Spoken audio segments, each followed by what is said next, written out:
আসসালামু আলাইকুম, আশা করি সবাই ভালো আছেন। আজকে রাতের বেলা আবারও একটা পিঠার রেসিপি নিয়ে এসে গেছি। আজকে করা হইতেছে চুষি পিঠা, তবে যেটারে আমাদের এলাকায় বলে হইতেছে কলা পিঠা।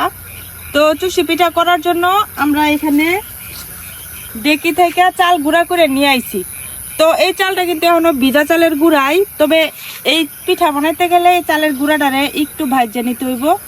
তো প্রথমে চুলাটা ধরাই নেই, তারপরে চালের গুঁড়াগুলা ভাইজে নিয়াম।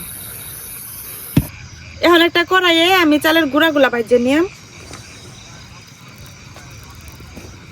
তো অল্প অল্প চালের গুঁড়া দিয়া মানে একটু লাড়াচাড়া করলে কিন্তু হয়ে যাবে, একদম লাল করে ভাজা যাইতো না।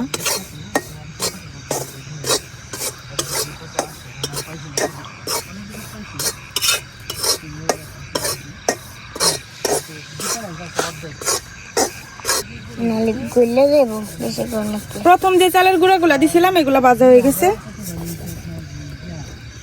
এখন আবারও দিয়াম। এইভাবেই আমি অল্প অল্প চালের গুঁড়া নিয়ে ভাজে নিয়াম। সবজি না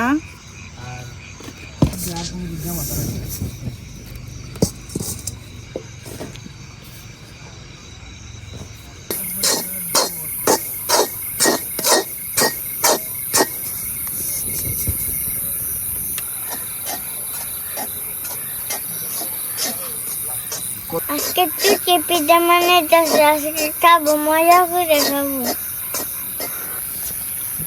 কে কে খাবেন এসে বলেন। চেপিটা মানে কে কে খাবেন এসে বলেন। যে চালের গুঁড়াগুলা দিয়ে আমি পিঠা করাম এগুলা কিন্তু ভাজা হয়ে গেছে। এখন আমি বড় বোলটার মধ্যে চালের গুঁড়াগুলা নিয়ে নিতেছি।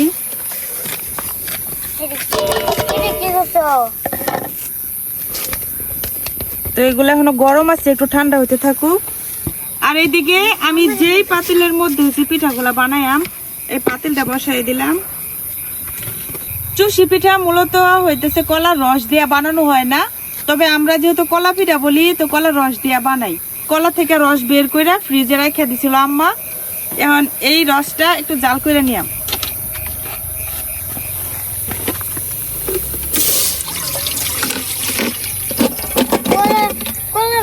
কিভাবে হয় এটা তো আমি দেখছি না।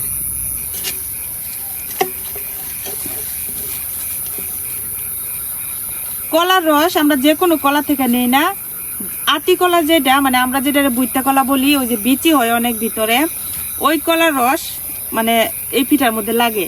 তো ওই কলাটা সবসময় বার পাওয়া যায় না, তো পাওয়া গেছিল একটু, তো ওই সময় রস বের করে আম্মা রেখে দিছি।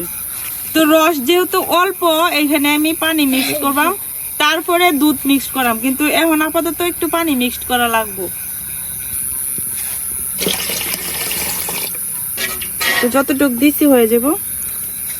কলার রসটা এদিকে জাল হইতে থাকুক, আর এদিকে আমি গুড়টা কাটতে নেই। এই পিঠাতে গুড় দেওয়া লাগে এরকম না, সাদা চিনি দেওয়াও হয়, তবে গুড় দিলে কালারটা একটু সুন্দর হয়। তো আমি আজকে সাদা চিনিও দিয়াম, গুঁড়ো দিয়াম।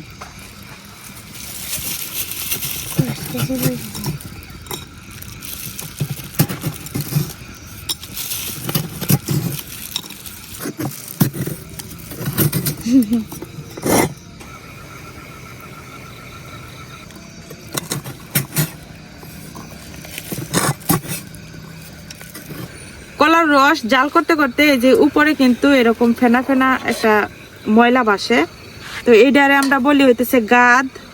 তো এটা উড়ায় ফেলাই দেওয়া লাগে।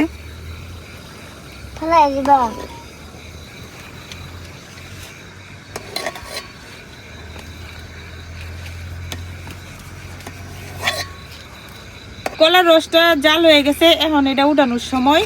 আর এখন আমি চালের গুঁড়ার মধ্যে দিয়ে দিতেছি লবণ, চিনি। এখন কিন্তু পুরোপুরি রসটা এই যে বলক আসতেছে, এখন আমি এখান থেকে এই যে রস উঠাইয়া চালের গুঁড়াতে দিয়ে দেম।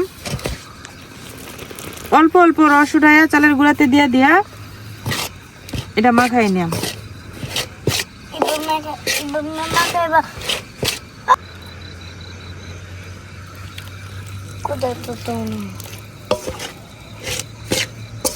অনেক গরম, হাত দিয়ে মানি সম্ভব না। তো গরম ঠান্ডা বেশি বেশি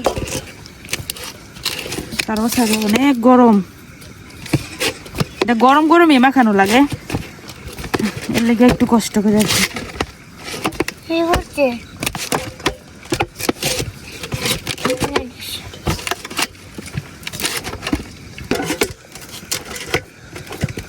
এই যে আমার পিঠার কাই কিন্তু মাখানো হয়ে গেছে, যেরকম একটু নরম থাকবো কাইটা।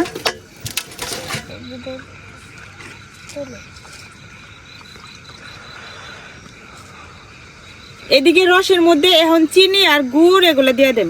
তো প্রথমে দিয়ে দিতেছি গুড়টা,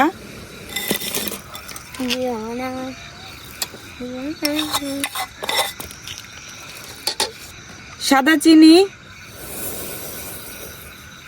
আর সামান্য একটু লবণ দিয়ে দিতেছি। 1 কেজি লবণ দিয়ে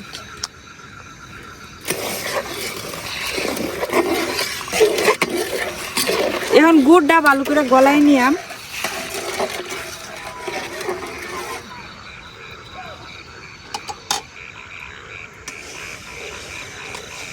আমরা এদিকে কিন্তু রাতের বেলায় এখনো ঠান্ডা পড়ে, তো যেহেতু রাতের বেলায় আমরা পিঠা বানাইতে বসছি, এখন কিন্তু মানে খুব সহজেই পিঠার কাইগুলা একদম শক্ত হয়ে যায়। তো এইদিকে রসটা মানে চিনিটা জাল হইতে হইতে আমি পিঠাগুলা বানাইতে থাকি। এখান থেকে অল্প অল্প একটু পিঠার কাই নিয়ে নিয়ে একটু বেশি পিঠা বানাই নিয়ে আমি যেরকম আমরা একটু মোটা করে বানাই। চুষি পিঠা একদম শ্যামাইয়ের মতো অনেকে বানায়, কিন্তু আমরা একটু মোটা মোটা করে রাখি।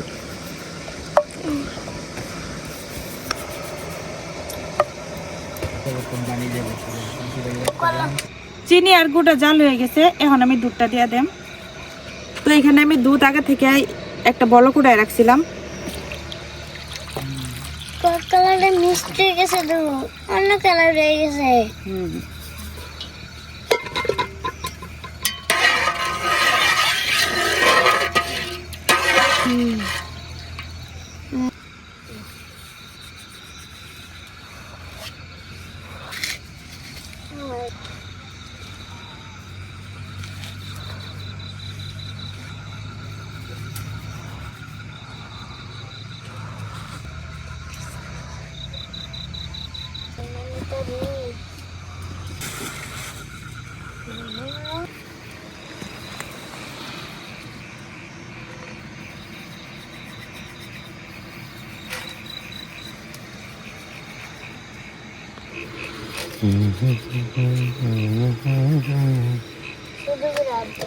আমরা তো তবু ছোট ছোট করে বানাই। আগের দিনে মানুষে এত বড় বড় করে মোড়া মোড়া করে এই পিঠা বানাইতো।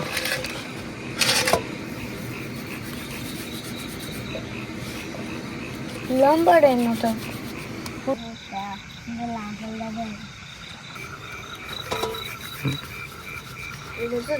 লই না। আচ্ছা রে, তোমার একটু ময়লা।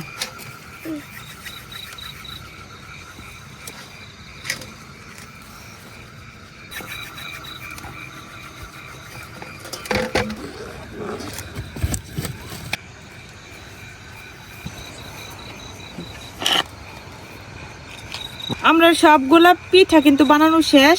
এখন যে শিরাটা করছি পিঠার, এটাতে বলক আসলে তারপরে দিয়ে দেব। এখন দেওয়া যেত না, এখন দিলে সবগুলা একদম গইলা যাব।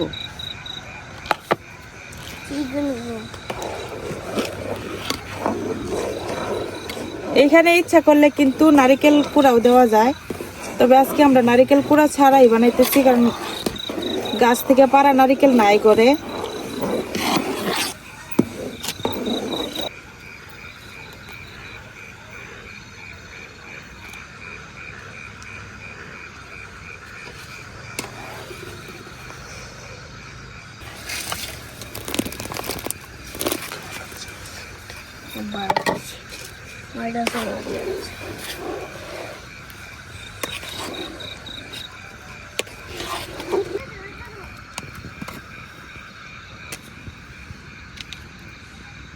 কলা পিঠাগুলা কিন্তু হয়ে গেছে। এই যে প্রত্যেকটা পিঠাই খুব সুন্দর করে হয়েছে, আর এখন কিন্তু অনেক বেশি দেখা যাইতেছে রস। তবে এই রসটা সারা রাত রাইখা দিলে ঘন হয়ে যাব। তো শীতের পিঠা যে রসে ডুবানো পিঠাগুলা কিন্তু সারা রাত রাইখা সকালবেলা খাইতে বেশি মজা, গরম গরম কিন্তু এতটা মজা লাগে না খাইতে। তো আজকে এই পর্যন্তই।